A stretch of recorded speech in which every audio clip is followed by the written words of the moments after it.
Okay, I can't do this video outside because I'm going to spit some truths about the pros and cons of living in the USA versus living in Europe. I came into my bedroom because I don't want the neighbors to hear me. I can't shoot this video outside. You know, it is a controversial subject, and you know, we Americans, we're very proud of America, and we think it's the best place on the world to live. But maybe there's some other options out there. I'm going to come at this from a point of view of a retired person, which I haven't seen a lot of videos that come at the USA versus Europe from a retired person's point of view. And I think it's important. Obviously, this channel is called The Retirement Mentality. And I think it's important because you have different lifestyle considerations as a retired person. You have different tax consequences from somebody who's moving to Europe to work or be a digital nomad than you do to be retired. You have definitely different healthcare considerations from a 25-year-old looking to spend the summer in Paris versus retiring as a 50-year-old dude. You know, we got to think about different things for healthcare. So I think that's an important distinction to make when you're looking at moving to Europe. So that is what I'm going to talk about in this video. Let's get into it right now. Shut up and sit down.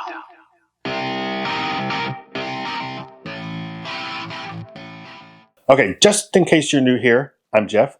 This is The Retirement Mentality. It's a place where I want to change your mentality about retirement. And I try to do that by talking about subjects that are kind of thought-provoking and like just not the same 5 reasons to move to Europe content that somebody else might put out that AI helped generate. So why am I qualified to speak on this topic? Well, I retired at 45 and I moved down to the Virgin Islands. No, that's not Europe, but bear with me for a second. What that taught me was how to put a car on a boat and send it across the sea, how to decide if I was going to sell my house or rent my house, and decide if I was going to rent or buy when I got to the new place, and how to go through all of your stuff and get rid of your things, and how to ship the things you want to keep, and all those things that are involved with a move to Europe. And I'm also married to a smoking hot little Spanish lady, and we go to Spain. We've been there a bunch of times. We've been there for over a month, twice now.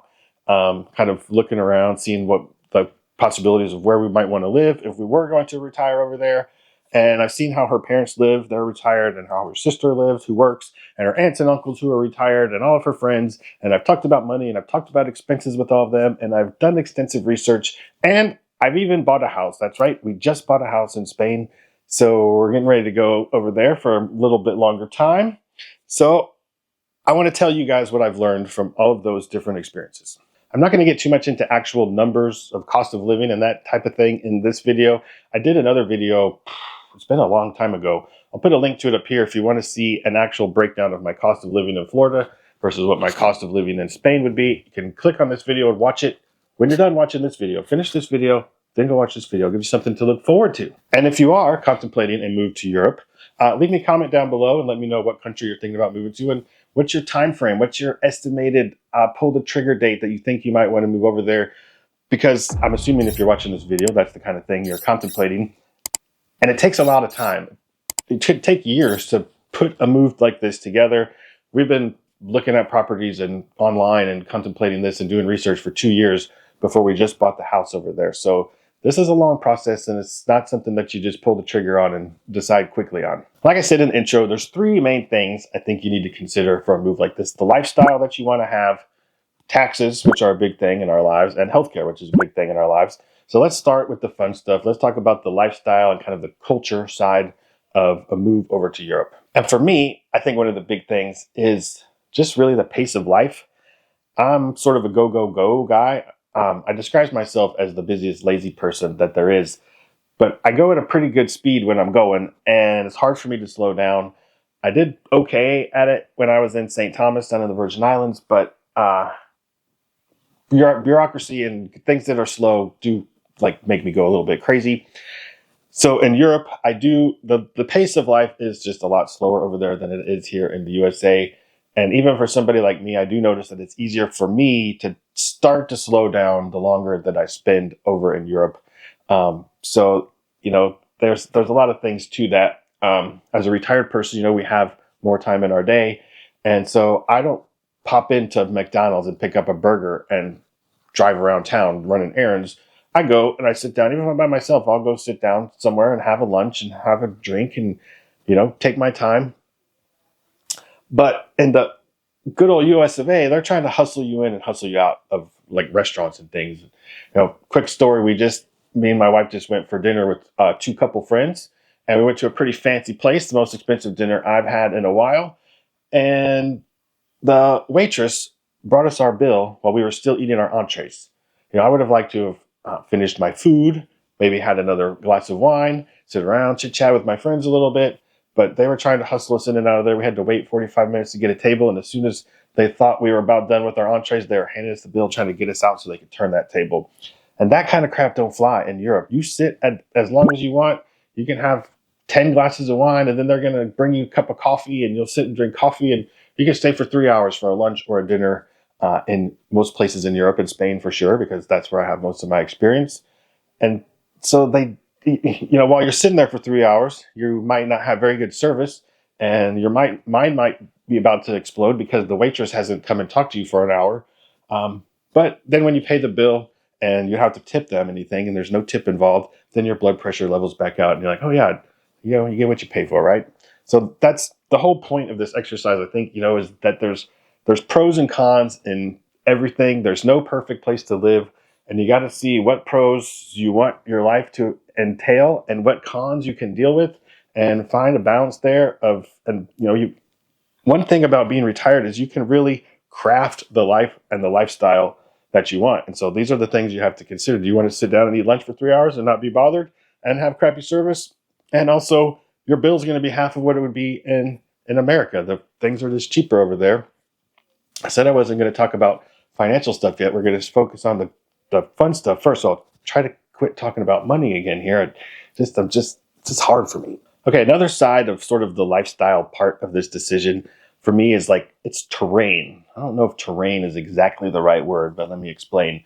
I live here in Panama City Beach, Florida, and it's very beautiful. And we have literally some of the most beautiful beaches I've ever seen here. The sand is beautiful. The water is beautiful. But we don't just have beautiful beaches here in Panama City Beach. I can drive to Gulf Shores, Alabama, where I just went on a fishing trip, and they have the exact same beaches over there. That's about a 3-hour drive. I can keep on driving pretty much all the way to New Orleans, and the scenery and the terrain is exactly the same. And I can go 4 hours the other direction, all the way down to St. Pete. I can go all the way down to South Beach in Miami, and the beaches are beautiful, and the sand is beautiful, and it looks exactly the same. That's like a 10-hour drive for me. I can drive 5 hours over to St. Augustine, Florida, and that's not quite as pretty over there because that's the Atlantic Ocean, not the Gulf of America, and so the water's not quite as pretty. But the point is, I'm still at a Florida beach, 5 hours pretty much in any direction. And if I drive, 7 hours to the north, I'm going to hit the Blue Ridge Mountains. And I could we almost bought a house in LJ, but after spending 10 years of my life living in Big Sky, Montana, the Blue Ridge Mountains just don't really do it for me. So to get a change of scenery from where I live is pretty difficult. And if I want to get on a plane and fly to Montana, I'm going to pay $400 or $500 for a plane ticket. We just did that trip this summer. It was the most expensive vacation we've ever been. I've been to Morocco and Peru and Mexico. I spent a month in Mexico, and we've been all over the world. And that trip to Montana I don't remember how long we were there for, 2 weeks, maybe 3 weeks. I think 3 weeks was, the most expensive trip we've ever taken. And, there's a lot of logistics and planes and stuff just to get to the west coast of America. So in Spain, the house I just bought in Spain is in the north of Spain. It's in the Pyrenees Mountains. And if I drive 50 minutes, I'm at a ski resort in France. If I drive 3 hours to the east, I believe, I'll be at the beach, pretty much like the French Riviera. And if I drive 3 hours to the south, I'm in Barcelona looking at Gaudi architecture. And if I drive, 5 hours to the west, I'm in the high mountain desert. And there's a lot of different varied things. There's old villages and churches and ski resorts and mountain trails and beaches. And Spain is the size of Texas. So it's all consolidated into a much smaller area. And so there's just more to see if you want to take a weekend trip. If I want to take a weekend trip here, I don't get a lot of variety in the terrain, as I said earlier. But the ability to hop in the car and drive a couple hours and have a totally different scenery is very appealing to us. That's one of the big things for us.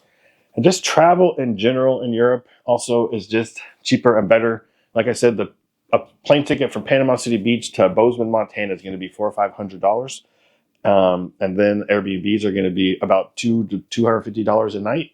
So if I wanted to go for the weekend, it's going to cost me $1,000.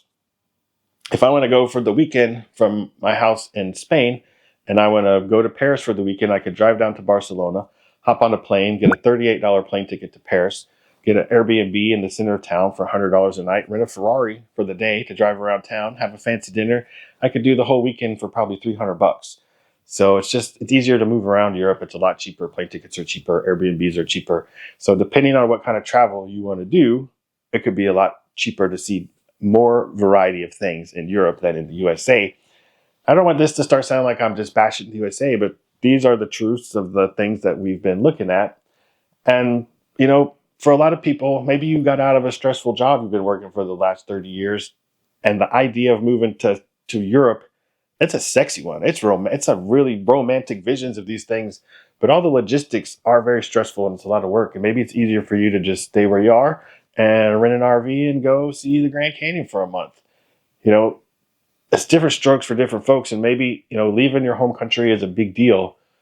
So that's why I just want to point out some of the things that I've been considering to change your mentality about what kind of retirement you want. Another point I want to make here is in the US, we get really wrapped up in the identity of our jobs. And when people retire, I spend a lot of time watching retirement content and being in retirement forums and really honing my craft so I can do a better job for you guys. But a lot of people have a really hard time after they leave work, leaving the power that they had and unwinding from the identity of being a banker or a realtor or a teacher or a engineer or whatever it was that they retired from. And we put a lot of emphasis on that in this country. So when you retire and you're at a party or at the bar and somebody says, "Hey, I'm Jack, what do you do?" Or you say, "I'm Jeff and I don't do Jack diddly." And a lot of people struggle with that. I was just at a bar. I'll tell another quick story here. Me and my wife like to go to happy hour. We call ourselves the king and queen of happy hour. We were at the Ford's Garage the other day. It's kind of a chain restaurant. And they do a really good maple old fashioned for happy hour. $6. They use Whistle Pig bourbon. We like to go there and drink those old fashions occasionally. So we're sitting in there a couple days ago, and some snowbirds came in and sat down next to us, and they were having a great time. And my wife was like, "Man, I hope we're like that when we're their age. They're just having a great time." We ended up chatting with them, and throughout the conversation, one of them said to me at least 3 or 4 times, she said, "Well, I'm a retired banking executive from a really big bank." I didn't care. I didn't want to. We weren't talking about finances or money, but obviously she just had a hard time unwinding from her identity as a banking executive from a very large bank. So I think in Europe, if you're a person who struggles with that or think you might struggle with that, they don't care as much in Europe about what you do and how much money you have, and they're not trying to impress people as much. When you introduce yourself to somebody at a bar, nobody, from my experience, ever has asked me what I do or how big my house was or what kind of car I drive. In Europe, they have lower salaries over there, and that's part of the reason our dollar goes farther over there. And they just don't have to flex. Everybody the average salary in Spain is about $30,000 a year. Now you go and you walk around town, and everybody's got their button-down shirts and their nice khaki slacks and their nice shoes and maybe a nice hat, and everybody is just dressed to the nines over there in designer clothes. But that's just their culture. That's just their style. They're not trying to impress anybody. They don't. They all drive a sensible new car, and they all dress nice, and they all live in a small apartment for the most part. Speaking obviously, most people who live in cities in Europe.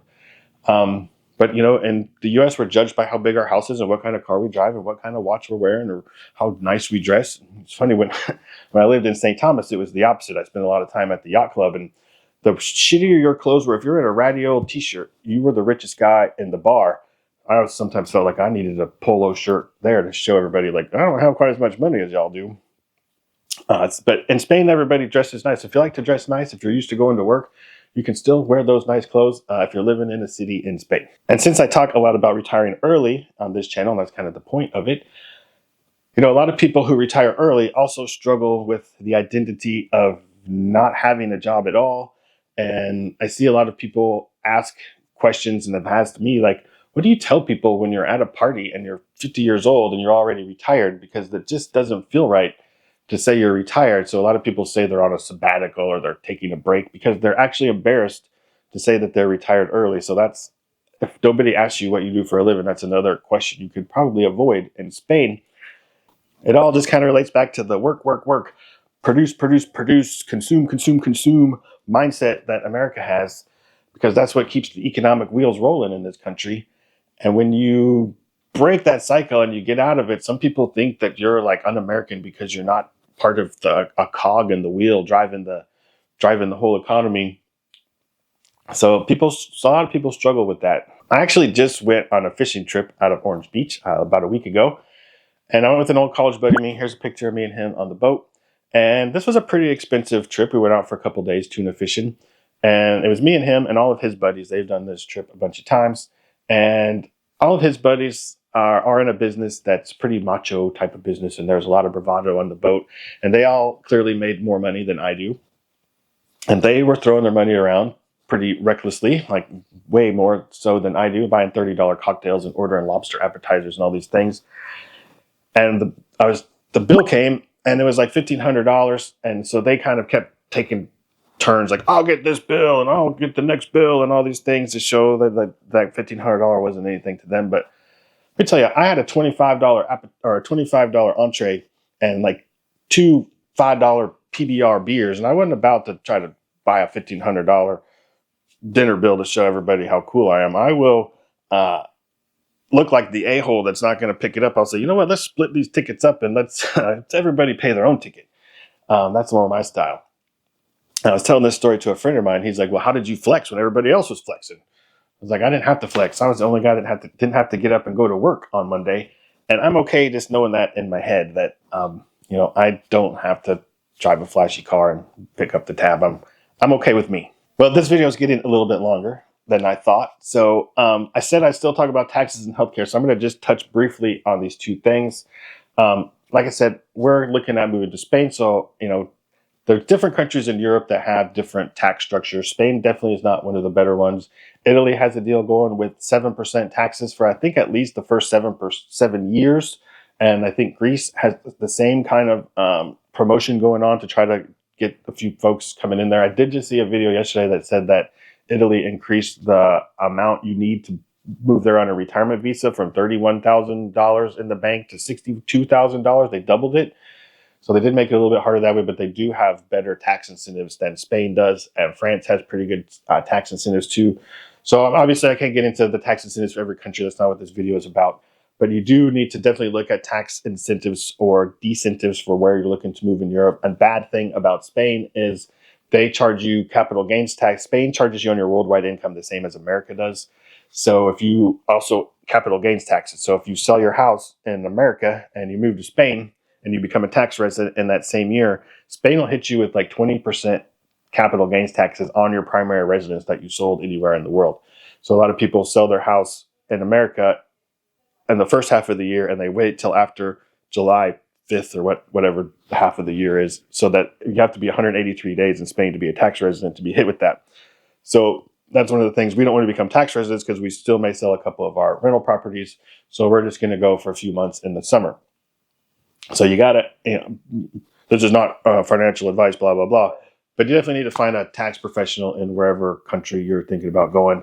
They can do a mock-up of your taxes and see exactly what they will look like. And so that is my advice. Get professional help. And then quickly on healthcare, we're going to have dual expenses since we're going to be doing this bi-continental lifestyle here for a while. So we're going to have to keep American health insurance and we're going to buy Spanish health insurance.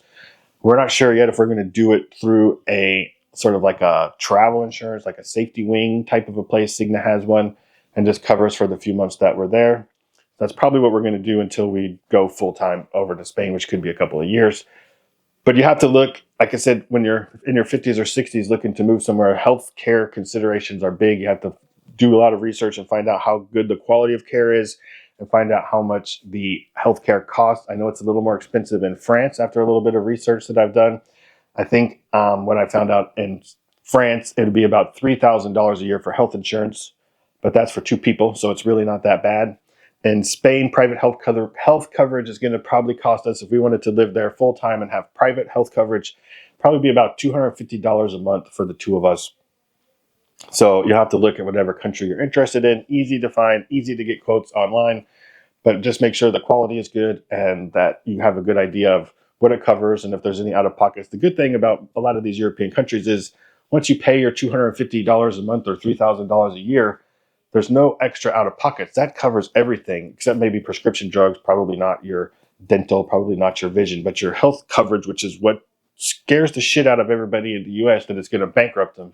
That is a big one for us that we know, even if you're on Obamacare, you could end up as a couple, if you both had an issue, sometimes your deductibles are 15 grand and then they cover 80%. So you could be $40,000, $50,000 out of pocket on a bad year of some, even not that bad, a health problem. So big consideration, do your research on that one. I actually just used ChatGPT to do a tax estimation for me, and it was pretty amazing what a good job it did. I asked it, like, what would be the tax, how much would income taxes be for a self-employed person with $50,000 of income in Spain versus the US? And it did a whole breakdown and told me like about Social Security taxes and federal taxes, and it talked about state taxes, and it showed me the difference.